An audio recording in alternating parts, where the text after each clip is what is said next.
जय माता की भक्तों, नवरात्रि के 8वें दिन की आप सभी को बहुत बहुत शुभकामनाएं। आइए जानते हैं महागौरी की पूजा विधि। इस दिन सुबह उठ जाएं और स्नान आदि कर साफ वस्त्र धारण करें। इसके बाद एक लकड़ी की चौकी लें और उस पर प्रतिमा या चित्र स्थापित करें। उन्हें फूल चढ़ाएं और माँ का ध्यान करें। फिर माँ के समक्ष दीप जलाएं। फिर माँ को फल, फूल और नैवेद्य अर्पित करें। माँ की आरती करें और मंत्रों का जाप करें।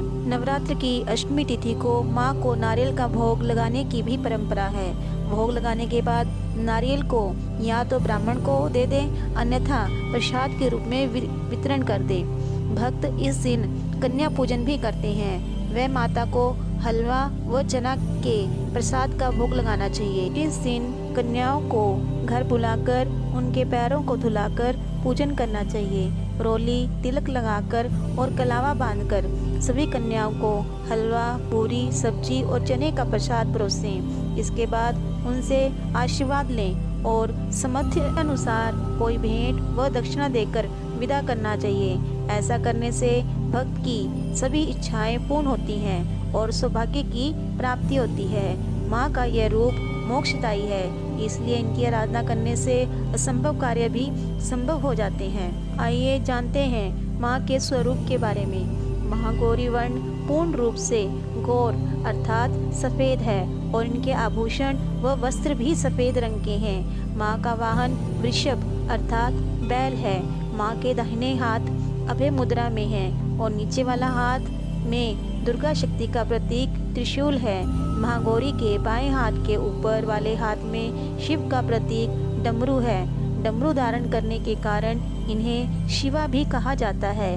माँ के नीचे वाला हाथ अपने भक्तों को अभय मुद्रा देता हुआ वर मुद्रा में है।